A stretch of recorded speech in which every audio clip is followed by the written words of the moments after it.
Yo soy Gustavo Coppola y voy a coordinar esta aventura del conocimiento, que son estos webinars de esta maestría, ¿sí? Que la maestría pertenece a la Facultad de Comunicación de la Universidad de Ciencias Empresariales y Sociales, conocida como UCES. Es un halago, por supuesto, estar acá y poder coordinar esta charla con estos dos grandes profesionales y grandes amigos. Así que, bien,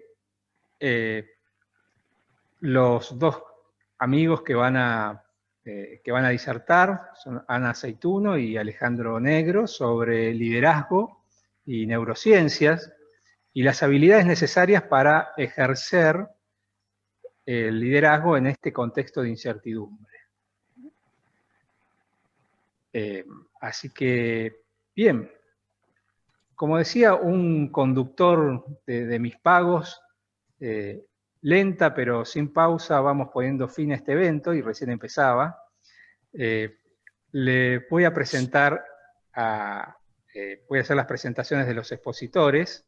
Ana es entrenadora de la calidad humana, coach certificada por AEOP, y Business Mentor calificada por la Fundación para el Conocimiento de Madrid. Es profesora de la materia de ceremonial y empresario. Alejandro Negro es profesor de esta casa de estudios en la maestría, es director de Relaciones Institucionales y Ceremonial del Ministerio de Trabajo, Empleo y Seguridad Social de la Argentina, vicepresidente de la Organización Internacional de Ceremonial y Protocolo, y profesor en la materia de liderazgo, negociación y lobby de la maestría GESCOM. Así que, bien, hechas estas presentaciones, vamos rápidamente a la palabra de los disertantes. Una cuestión, Gustavo. ¿Podrías habilitarme la pantalla, sí, para compartir pantalla? Ahí estamos. Sí. Perdón. A ver. ¿Está ya? Ajá. A ver, compartir pantalla. Bien. A ver si se ve completa, ¿no? Perfecto. Muy bien. Pues bueno, comenzamos. Muy buenas tardes a todos. Un gusto, como os decía, digamos, Gustavo, es una alegría enorme poder compartir hoy con todos ustedes, compartir con Ana esta presentación que queremos hacer como una reflexión más de estas grandes definiciones, de estos grandes momentos que estamos viviendo. Y el primero de todo es entender este proceso donde estamos hoy, qué es lo que ha pasado. Nosotros dentro de este título que, digamos, con Ana habíamos pensado, una de las palabras claves es neuroliderazgo, la otra es incertidumbre. Y empiezo por esta, justamente por incertidumbre. Esta situación totalmente nueva, inesperada, de la cual ninguno de nosotros estaba planificado ni pensado. Y de repente, de buenas a primeras, nos encontramos con esta pandemia, y hoy a la mañana, en esta actualización que hizo Ana, tenemos esta definición tan dura, durísima, de tener 46 millones de personas infectadas y más de 1.210.000 fallecidos en 190 países. Es decir, algo totalmente inédito, algo del que realmente todavía estamos tratando de reconocer cómo caminar, cómo transitar en esta situación tan particular. Y esta situación que vamos a ver ahora nos presenta estas imágenes tan precisas de esto que ha cambiado el mundo, ¿ok? El trabajo se hace totalmente distinto, sea por home office, sea presencial, pero con mascarillas, con distancias. La situación entre una familia, madre e hijo, ya no nos podemos abrazar, tenemos un barbijo, un elemento nuevo en el medio de todas estas relaciones que nosotros teníamos. En un momento tan claro, donde Bauman ya nos decía que estamos en una sociedad líquida. Bueno, evidentemente ahora le sumamos esta situación de incertidumbre. Entonces, lo que nosotros pensamos es, cambian nuestros hábitos, cambian nuestras situaciones. Y la primera pregunta, y yo te tiro la pelota, Anita, ¿cómo hacemos para manejar esta incertidumbre? ¿Hacia dónde vamos? Pues vamos a sobrevivir. Así de simple y de sencillo, pero tan difícil en estos momentos. Si nos vamos a la prehistoria, veíamos que los hombres primitivos tenían que defenderse ante los mamuts, ante las inclemencias del tiempo y ante los animales que les iban a poner en peligro su propia vida.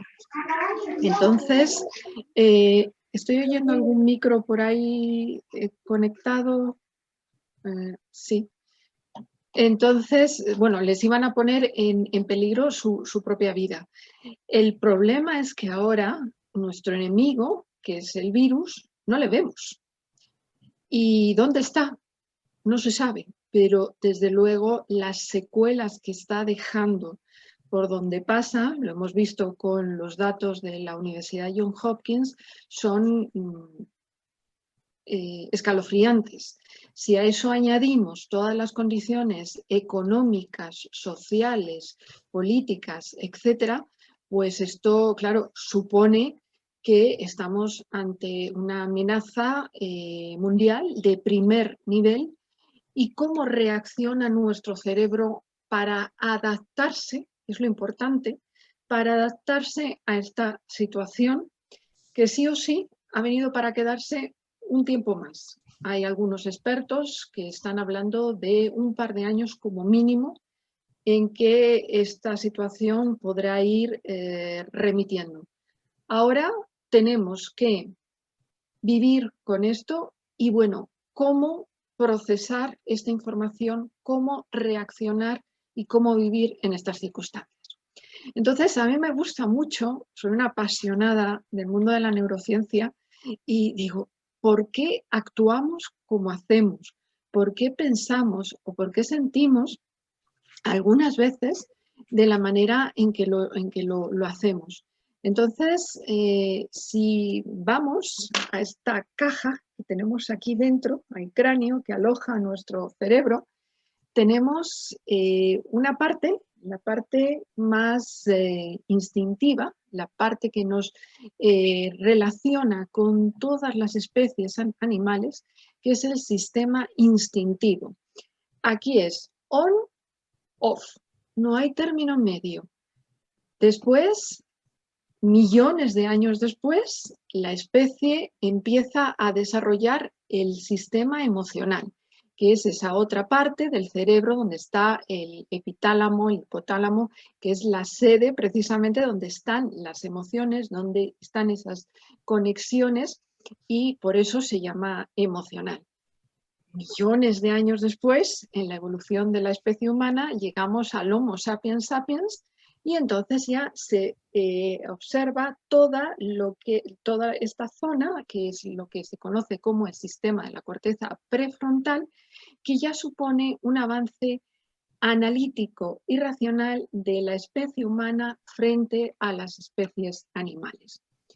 ¿Y esto a qué nos lleva? A todo entendernos a nosotros mismos, saber cómo funciona nuestra fisiología en el cerebro para afrontar estos nuevos escenarios, este nuevo mundo que tenemos por delante y estas nuevas incógnitas. Pues si vamos al cerebro instintivo, que es el que nos garantiza la supervivencia. Aquí lo que se trata es de garantizar la vida por encima de todo en absoluto. Entonces, ¿qué supone este cerebro instintivo? Que va a generar una defensa del territorio, del espacio. El territorio es desde la vivienda, el puesto de trabajo, la empresa, todo aquello que desde el punto de vista humano es el espacio conocido que tenemos y donde tiene sentido nuestra existencia, ya sea personal, familiar, profesional, nacional, etc. Todo esto va relacionado también con la determinación de la jerarquía social dentro del grupo, los clanes o los roles que cada persona o cada individuo ocupa dentro de esa jerarquía social. Si analizamos los aspectos relacionados con el desempleo, toda la destrucción de puestos de trabajo, la destrucción de empresas y esas personas, empresarios, emprendedores, personas que tenían su territorio profesional y empresarial por lo menos ciertamente estable, pues al encontrarnos en una situación de esta magnitud, pues claro, imaginaos todo ese tipo de reacciones humanas basadas en la parte instintiva que eso puede generar. Estamos viendo disturbios nocturnos aquí en varias ciudades de España, en donde ahí no hay razón. Puede haberla, por supuesto, claro, pero la actitud y la reacción que están adoptando esas personas es la fuerza bruta, los saqueos. Entonces, ahí no hay razonamiento. En esos momentos lo que está funcionando es el sistema instintivo.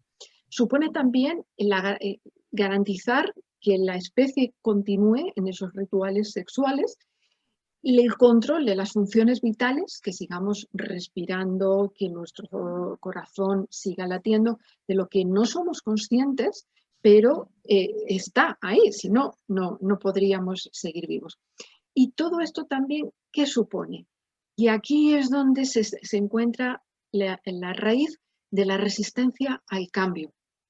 Ya sea el cambio organizacional, el cambio familiar, cualquier tipo de cambio que suponga una ruptura muy fuerte respecto a la situación anterior, se rompe esa estabilidad, ahí es donde el sistema instintivo, nuestro cerebro, busca certeza. Y para esa parte de nuestro cerebro, la certeza es lo que conoce.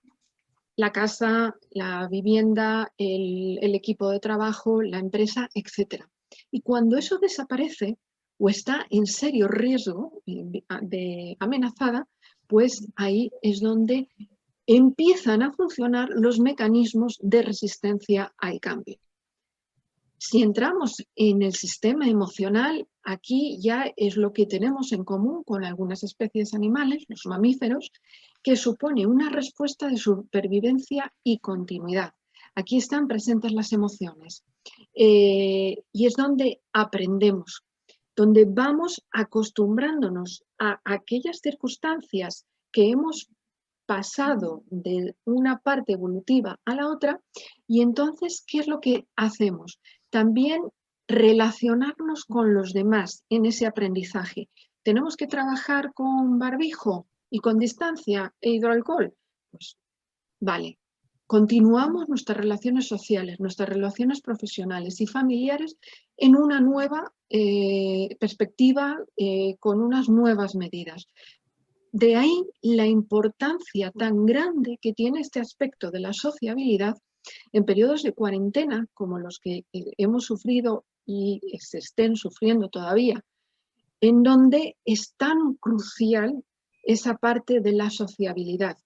Ayer comentaba con unas personas lo que estamos deseando volver a encontrar los eventos presenciales donde tengamos esa capacidad de relacionarnos de nuevo como hacíamos antes.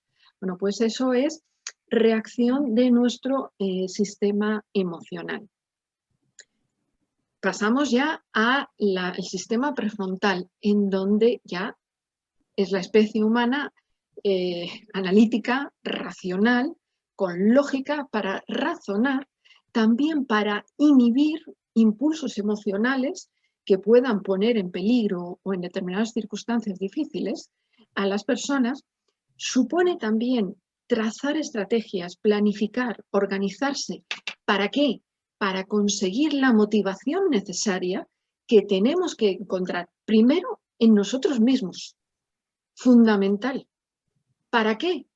Para que desde nosotros mismos podamos comunicar a los demás que es posible salir de estas circunstancias y que podemos organizarnos de otra manera, pero que la vida continúa y hay que seguir.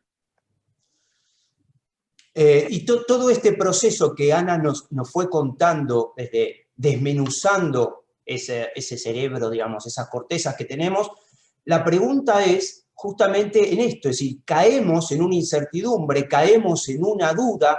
Entonces, frente a eso, digo, Ana, ¿hay algún tip, alguna cuestión muy precisa desde esa mirada, de esa variable relacionada con la persona, que vos puedas decir, a partir de acá cambiamos? Mirar dentro, en nuestros recursos internos, en nuestras propias habilidades, para sacarlas y potenciarlas mucho más de lo que hemos hecho hasta ahora y trabajar en esa línea para vencer esa incertidumbre o al menos vivir con esa incertidumbre de la mejor manera posible. Plantear diferentes escenarios sobre los que hipotéticamente ir trabajando. Entonces, es muy importante, nunca antes había sido tan importante que los líderes cultiven el equilibrio interior. Esta es una frase de Jon Kabat-Zinn, que es el creador de la técnica mindfulness, con la que estoy plenamente de acuerdo, porque antes de ser líder de los demás, tenemos que ser líderes de nosotros mismos.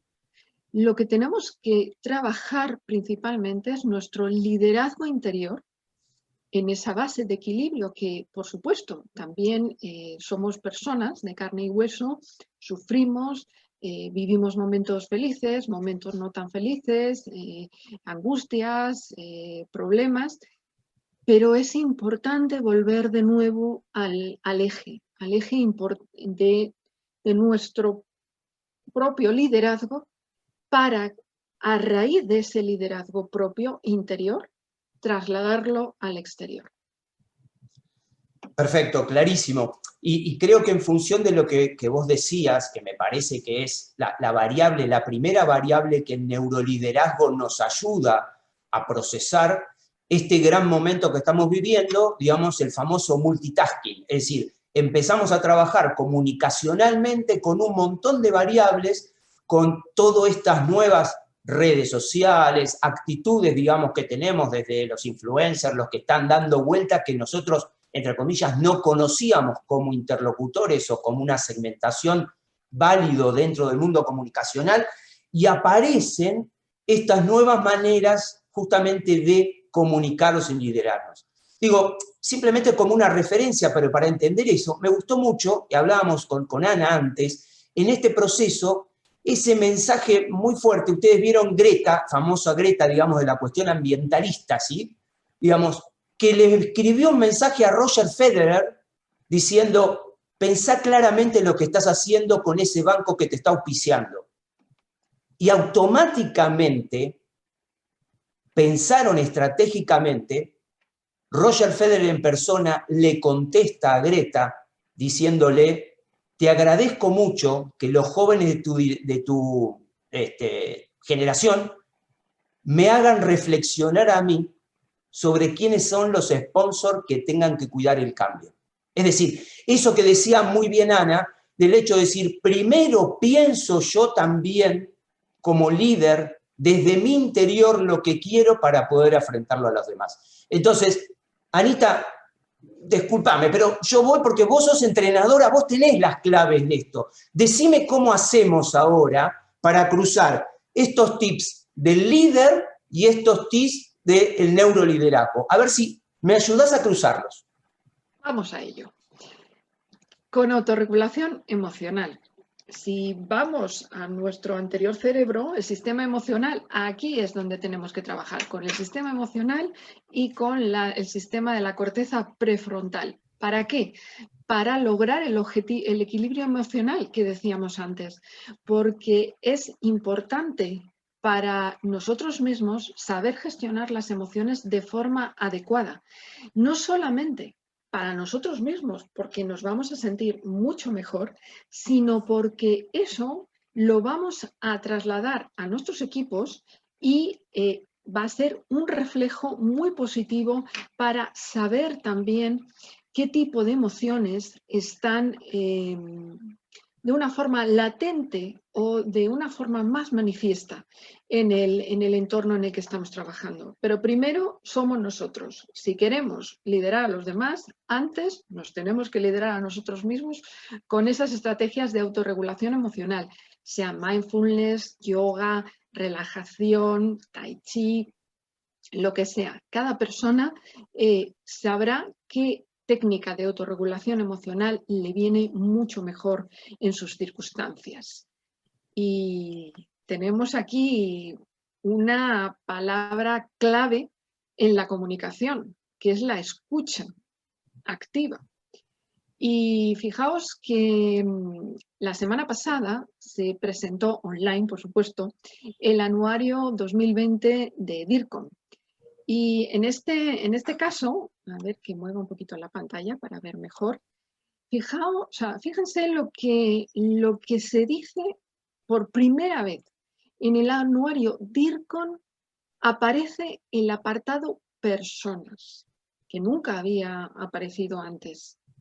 De ahí la importancia del liderazgo de los equipos y de todo ese aspecto tan humano y personal que está patente precisamente en este año. Leo Pará, Anita, pará. Como dice, digamos, uno que nosotros conocemos acá en Argentina, dice pará. Repetime y decime claramente qué es esto de la escucha activa en la realidad comunicacional. ¿Cómo lo hago? Porque esto es DIRCOM España, lo que vos estás contando. Bájamelo a la tierra, por favor. Las personas, escuchar. Ese es el desafío.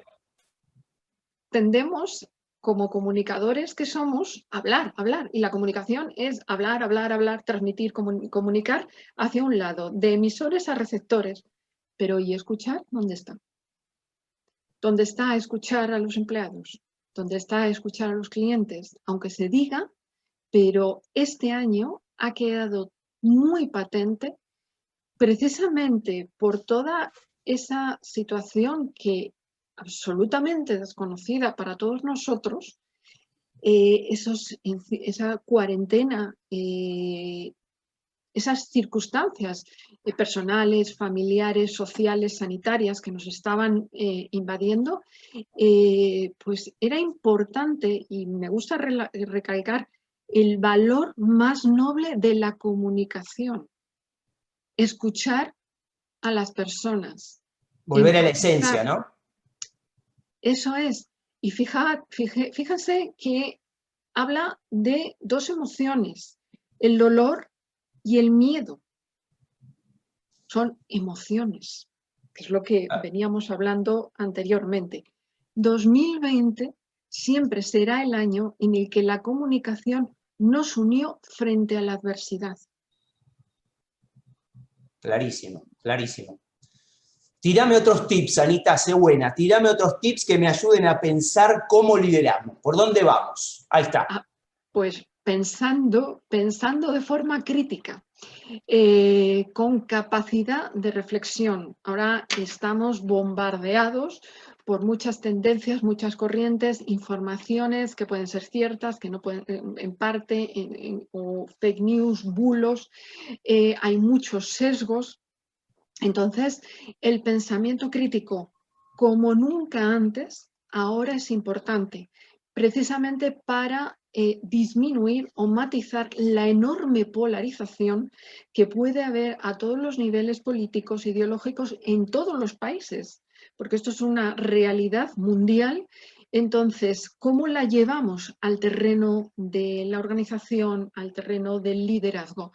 Pues poner en cuestión las realidades para saber efectivamente qué sesgos cognitivos, qué filtros estamos estableciendo o cómo nos relacionamos más con aquello que pueda ser más afín a nosotros, dándole credibilidad absoluta, y perdemos de vista otros razonamientos que pueden venir de otras fuentes que no son tan afines a nosotros, no nos sentimos tan cómodos con ellas, y cómo estamos poniendo ese sesgo tan fuerte. Entonces, ese análisis crítico y buscar hilos conductores de por qué suceden las cosas o qué relación hay entre situaciones que son visiblemente inconexas. Todo esto nos lleva a la adaptación al cambio. Como decía Darwin, no es la especie más fuerte la que sobrevive ni la más inteligente, sino la que responde mejor al cambio. Entonces, ahí en esa imagen de una familia donde están los chicos estudiando con las laptops, el celular, el gato, la comida, o sea, era una escena muy propia de los hogares y que, bueno, pues es la nueva realidad en la que las familias tienen que vivir, y eso, desde el punto de vista de las empresas y las organizaciones, tienen que entenderlo también, que ya no estamos trabajando de la misma manera que antes, sino que tenemos que conciliar dentro de un espacio que es nuestro domicilio una serie de necesidades familiares, personales y también ahora profesionales. Porque, claro, se llevaba años hablando de la transformación digital. La transformación digital era mucho lo que se hablaba, pero vino el virus y dijo, aquí está la transformación digital, o sí o sí. Irrumpió, no fue ni el CEO ni el Chief Technology Officer directamente. Y entonces esto hizo pues que convivieran padres, madres, hijos en casa, en los domicilios, y que, bueno, pues eso no solamente era el propio esfuerzo personal y familiar de adaptarse a esas nuevas circunstancias, sino también las organizaciones tenían que adaptarse a esas nuevas circunstancias de tener a los empleados fuera del ámbito normal de presencia, saber también delegar, saber también confiar en los equipos, precisamente para afrontar esos retos y esas transformaciones tan fuertes que se están sufriendo. Y en el medio de todo eso, claro, ¿qué pasa? De repente nos encontramos con sorpresas, con la cara de estos tres muchachos que ven todas esas situaciones que nosotros vimos en nuestro Zoom, donde un compañero se lo ve en calzoncillos, otro, y todas las situaciones que vimos, tanto de funcionarios, empresarios, todos en situaciones muy particulares. Y esto nos genera, evidentemente, una sorpresa, una manera de pensar también esa vinculación, esta que decía, digamos, claramente, el escucha. Fíjese cómo acá, en esta situación donde todos estábamos prestando atención, hay algo que rompe, que genera esa dicotomía y que nos lleva a visualizar ya no la temática, sino la sorpresa. Y eso, como decíamos antes, la misma situación de incertidumbre son las mismas situaciones de sorpresas que se van dando. Y se van dando otras historias, otras situaciones inesperadas. Entonces, frente a eso, también lo que nosotros decimos es una respuesta muy concreta desde el punto de vista del liderazgo. Son dos capacidades muy especiales: la creatividad y la innovación. Esas que siempre marcan de alguna manera cómo nosotros podemos generar ese proceso, esa diferenciación, esa búsqueda que tenemos de solucionar la incertidumbre. Entonces, lo primero en esas variables, entender el problema, saber de lo que estamos hablando, tratar de generar, segunda instancia, ideas innovadoras, ideas que no son las que hicimos antes, porque si no, evidentemente, repetimos el mismo circuito. Entonces, tratamos de buscar que ese esquema, digamos, que estuvimos armando, lo vamos a aportar. Vamos a generar otro tipo de procedimiento, tanto mental, como nos enseñaba Ana,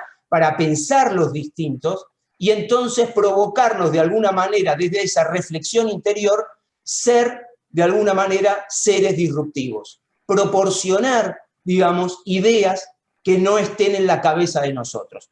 Ustedes saben que hay muchas técnicas que tienen que ver con eso, pero la posibilidad de pensar lo distinto genera justamente ese proceso de innovación. Es el que nosotros queremos, de alguna manera, planificar entonces las nuevas acciones. Y esto, de alguna manera, cruzando con lo que decía Anita, si ustedes me permiten, vamos a tratar de decir como si fuera 4 o 5 puntos añadidos a lo que decía Ana, por dónde pasa el liderazgo ahora del DIRCOM. Y entonces, solamente estas variables como para agregar a lo que decía Ana, ¿sí? Primero, basado en valores y en ética, un cambio transformacional que tiene que ver con ese interior que nos proponía Ana, pero tratar de pensarlo también desde el punto de vista de la empresa y la institución donde nosotros estamos. Que hablaba muy bien, la escucha activa es la actitud empática, directamente que la empresa, la organización, la institución, además de la persona, tenga también un procedimiento de actitud empática de lo que pasa, cosa que habitualmente a veces cuesta con algunos servicios, digamos, que tenemos así en líneas generales públicos, donde peleamos o tratamos de difundirlos en las redes sociales para que nos escuchen. Es decir, todos empezar a tratar de proporcionar esa actitud empática. Y una de las variables interesantes que había leído en los últimos tiempos, que decía esto de el gestor de la reputación, pero ahora es el gestor de las incertidumbres, porque como vivimos permanentemente en esta cuestión de todo el tiempo incertidumbres económica, social, laboral, la que fuere, ahora nos convertimos entonces como directores, como gestores de estas incertidumbres. Y hago un paréntesis acá, digo, el proceso hasta de reflexión de nuestra maestría, de la mano de Adolfo, que nos invitó a cambiar justamente el nombre y le pusieron gestión de las comunicaciones. Tiene que ver con eso, estar pensando las actualizaciones donde una nueva sociedad nos interpola, digamos, a nuevas respuestas. Y esto es un poco lo que en la maestría tratamos de buscar y tratamos de ayudar, y por eso este procedimiento. Y cierro con estas dos. Inteligencia emocional, como decían al principio, una variable que nos muestra cómo nosotros podemos hacer frente a la reacción de esta variable tan importante como es la recepción y el traslado de las emociones.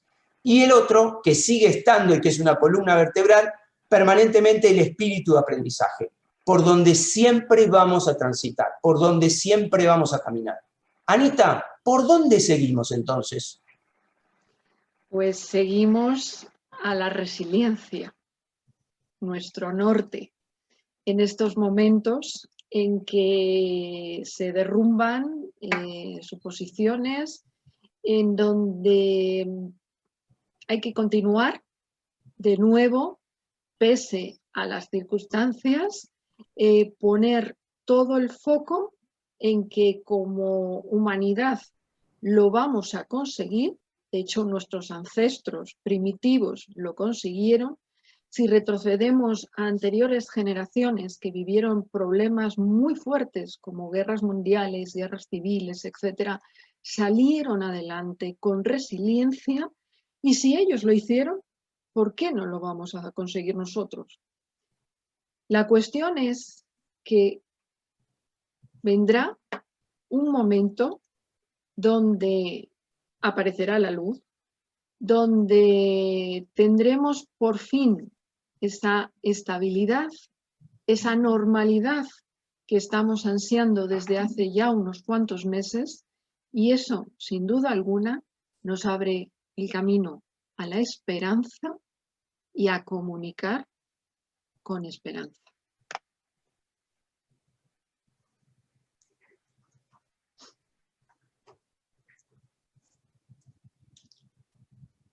Esto es todo lo que queríamos compartir, Alejandro y yo, con todos ustedes en esta breve charla, porque esto daría para mucho, mucho más.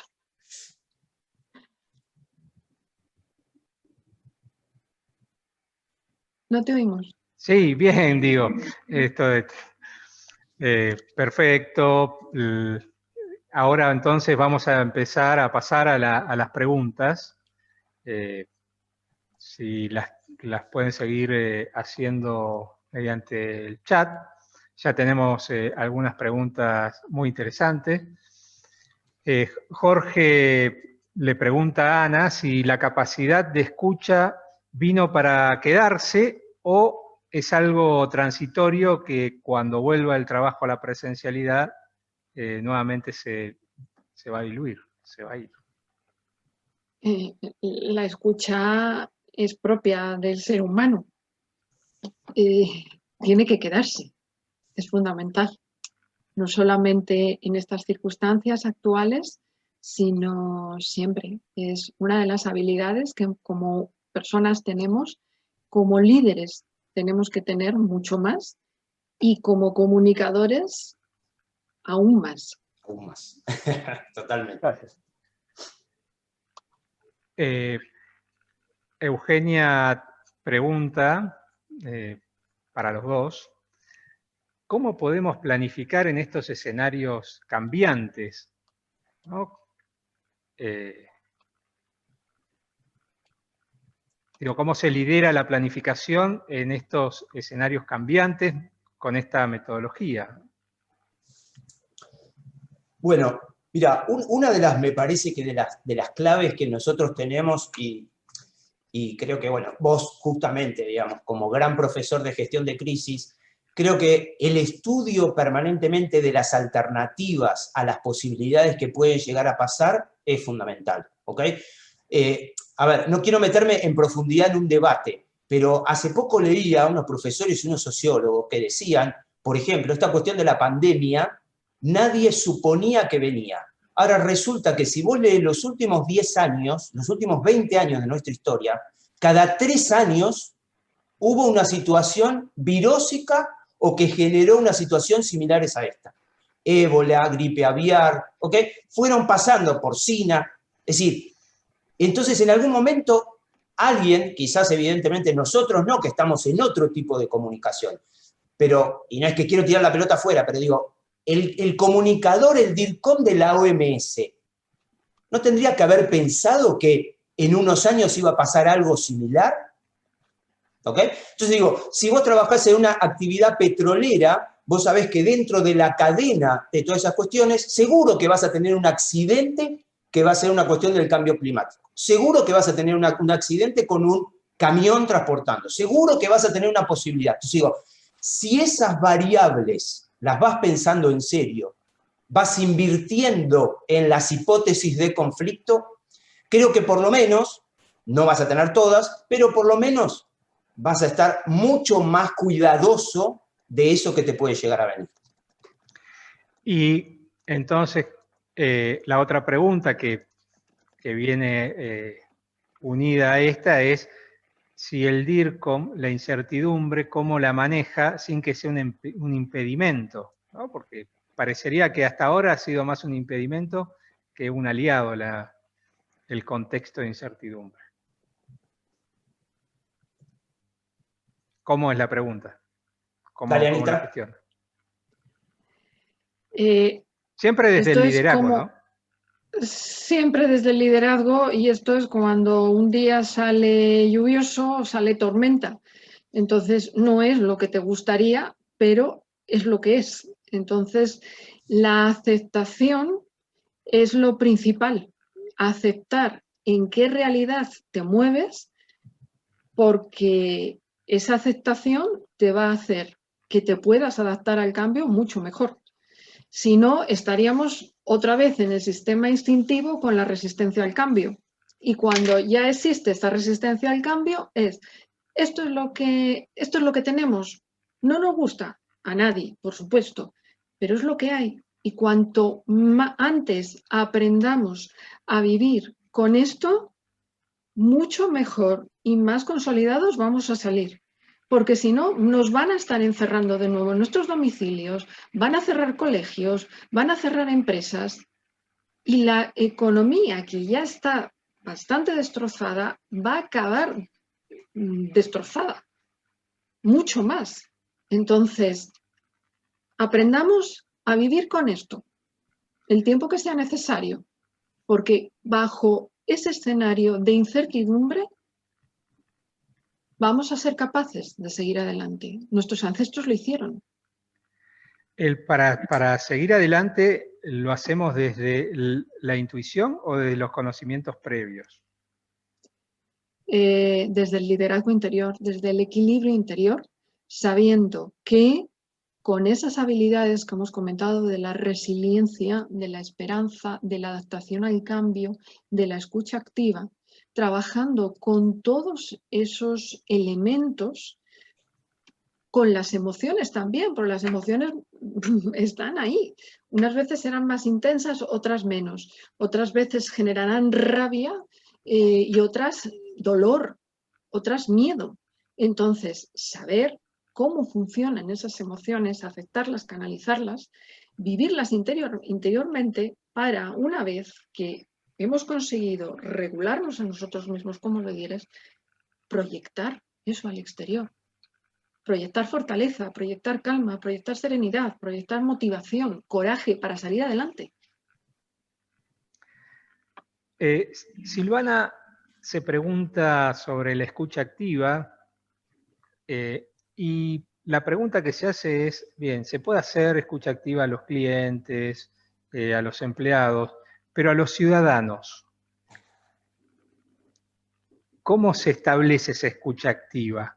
¿No? Que es un colectivo un poco más amplio. Alejandro, tú, yo. Claro, es para los dos, alguno de los dos, a ver quién toma el guante. Digo dos palabras y después si querés vos completá, Anita, digamos. Pero acá además, digamos, tenemos a Eugenia, que es una especialista en esta temática, digamos, en lo que es organizaciones, ¿no? Pero digo, en el proceso que estamos, evidentemente, la comunidad y la sociedad está tomando esto como parte de esta inteligencia emocional para responder a estas nuevas situaciones, ¿ok? Digo, antes, en esa escucha, digamos, que teníamos, es nosotros como ciudadanos, me pongo del otro lado, no podíamos llegar a decir nada en conjunto. Resulta que ahora hay mecanismos que nos ayudan a nosotros a tratar de, uno, o canalizamos a través de organizaciones no gubernamentales que nos ayudan en ese paraguas a tomar conciencia de las situaciones, o desde el punto de vista individual, a través, por ejemplo, de una herramienta tan especial como pueden ser las redes sociales, donde vos empezás a generar también puntos de inflexiones, puntos de toma de conocimiento sobre lo que consideramos que queremos dar vuelta. Entonces, creo realmente que hay nuevas estrategias, nuevas tácticas, nuevas herramientas que podemos utilizar que años atrás no teníamos. La inteligencia emocional, las tácticas para utilizarlas, es lo que nos va a dar el valor agregado para poder responder de mejor manera a una nueva sociedad. Desde esta perspectiva de liderazgo, ¿cómo se transmite esa motivación a las personas y cómo se encuentran o cómo se puede motivar a las personas a sacar esas competencias que no saben que tienen y que, bueno, generan mayor empatía? Bien, antes de responder a esta pregunta quisiera completar, no completar, sino dar también la perspectiva que estaba dando Alejandro muy bien respecto a esas voces ciudadanas. Realmente la sociedad civil, las empresas y otro tipo de instituciones se han movilizado mucho y muy bien ante la emergencia sanitaria y emergencia social que está viviendo la sociedad.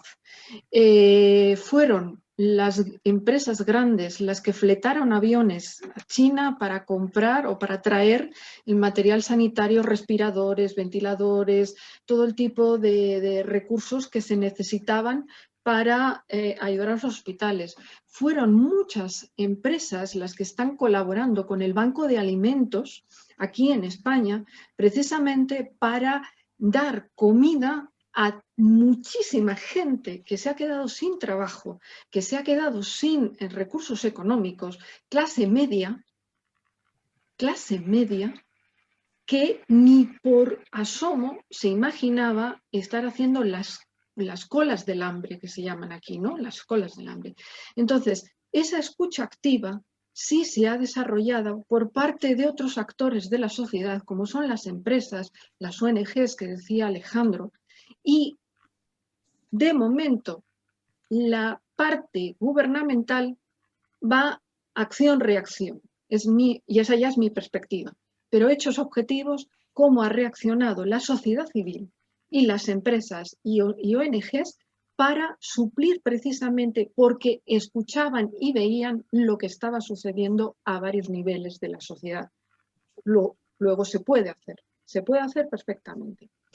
Respecto a cómo trabajar esas habilidades dentro del equipo, Pues estamos en una situación muy excepcional en la que vamos a tener que seguir trabajando.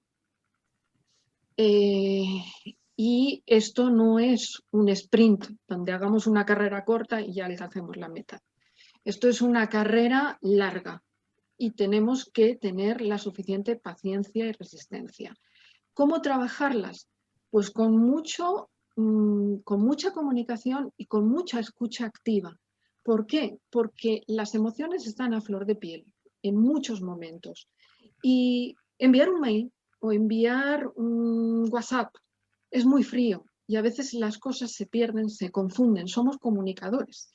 Entonces, ¿qué cuesta llamar por teléfono y hablar con una persona, dedicarle ese tiempo, esa escucha activa, esa parte de inteligencia emocional? No cuesta nada, porque el tiempo que estemos dedicando a esa persona va a ser clave para que las cosas salgan adelante. Y ese tiempo no es una pérdida, al revés, ese tiempo es una inversión. Y si generamos confianza, motivación y entusiasmo en las personas que están trabajando con nosotros, va a ser mucho mejor que den todo lo mejor de sí, incluso cuando no eran conscientes de que pudieran darlo. Realmente no somos capaces de entender todo el máximo potencial que tenemos nosotros mismos hasta que no pasamos por las circunstancias adecuadas, que son probablemente las más duras y las más difíciles, para darnos cuenta realmente de todo lo positivo que tenemos en nosotros. Entonces, si eso lo hacemos con nosotros mismos, lo podemos hacer perfectamente con las personas que están trabajando en nuestros equipos, nuestros colaboradores, proveedores, clientes, etc. Ana, Alejandro, hablaban de que en el anuario DIRCOM había salido por primera vez un artículo que se volcaba a la persona, ¿no? Y nombraba esto de la escucha activa. ¿Qué otras, ustedes pueden imaginar a partir de este escenario, qué otras cuestiones van a cambiar en las comunicaciones organizacionales? La digitalización. Efectivamente, la generación y el tipo de contenidos va a cambiar sustancialmente también, digamos, porque esa variable que nosotros, digamos, ahora hasta lo podemos ver en publicidades, digamos, ¿no? Es decir, la comunicación más amplia que puede tener una organización, que antes te hablaba sobre las características, por ejemplo, las características del auto que tenía, si tenía determinados frenos y determinadas gomas. Y hoy lo que te dice es la comodidad de viajar o escuchar determinada música. Es decir, lo que decía antes Ana, empiezan a transmitir sobre las emociones. Ya no te digo qué tipo de té, te digo, esto te va a calentar a vos en el momento que estás. Entonces, esa escucha activa se va a trasladar también en la generación de contenidos que nosotros vamos a darle a los demás. Ya no vamos a hablar sobre el valor preciado que tiene nuestro producto, sino la sensación que va a tener compartiendo ese producto con nosotros. Y hablaban de la digitalización y de los nuevos contenidos. ¿Y cómo es que en la virtualidad se transmite este tipo de liderazgo? ¿Cómo es que hay empatía a través de la pantalla?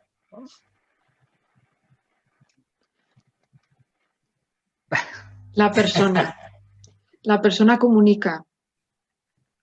Pero hay una corporalidad que se pierde, ¿no? Entonces, digo, hay cierta emoción que es intransmisible no sé si está bien dicha la palabra intransmisible. Efectivamente, se pierden algunos detalles de nuestra comunicación no verbal, claro que sí, pero al final los matices cuentan mucho y los matices trasladan y reflejan una información que la otra persona capta. Y esto desde el punto de vista de la neurociencia está analizado a través de las neuronas espejo. Y es esa sintonización o no sintonización, porque se puede producir en los dos aspectos, desde el punto de vista de la neurociencia, de cómo la persona siente a través del otro. Y es muy sutil. y está estudiado científicamente con escáneres, con pruebas neurológicas a través del funcionamiento de las neuronas espejo. Que verdad, ¿no? Cómo cambia cuando de repente vos decís una palabra. Vos fíjate la diferencia, digamos. Anita siempre está con una sonrisa, yo siempre estoy más serio. Lo que ella transmite, estate seguro que llega mucho más. ¿Ok? Más allá de que yo sea pelado, y ella es mucho más linda, pero evidentemente la sonrisa seduce mucho más a cualquiera. Llega mucho más, no hay ninguna duda. Estoy de acuerdo con vos, falta el abrazo, falta un montón de cosas, pero hay detalles que son siempre muy significativos y nos ayudan, por lo menos, a transmitir algo más. Es cierto, vos te pareces más al malo de Matrix que...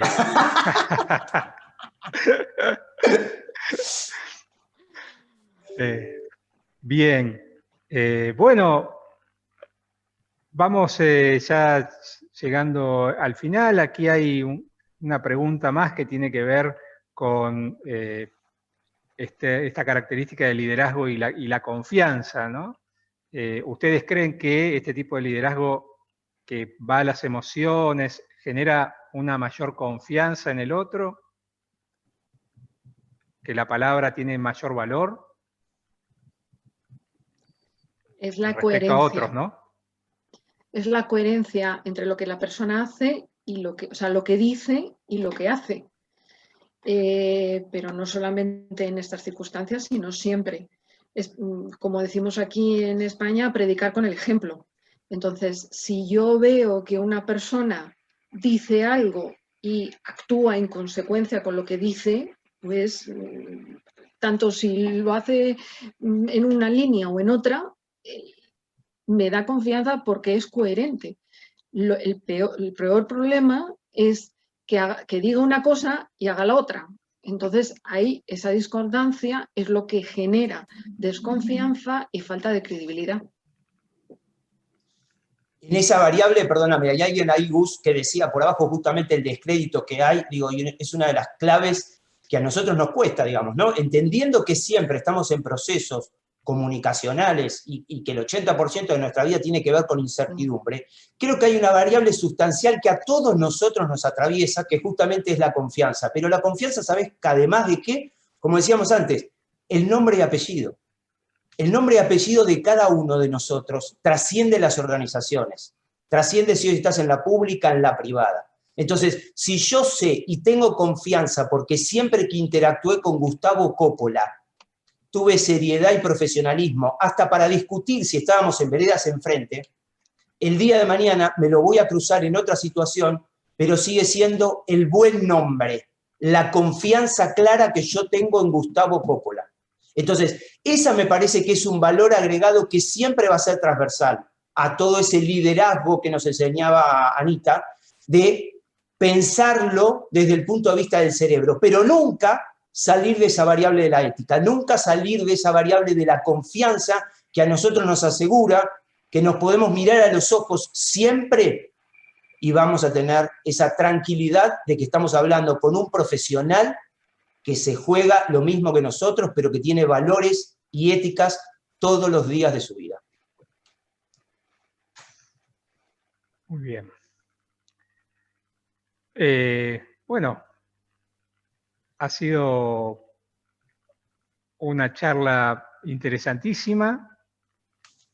Hemos aprendido mucho sobre este tipo de liderazgo basado en las neurociencias. Así que, nada, les agradezco en nombre de la maestría, en nombre de la UCES, en nombre, me atrevo, de los participantes. Y no sé si tienen algo más que decir.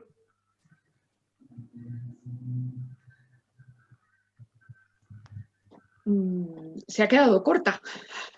Ah, ¿quieren seguir? Seguimos. Yo porque no quería... Se ha quedado corta.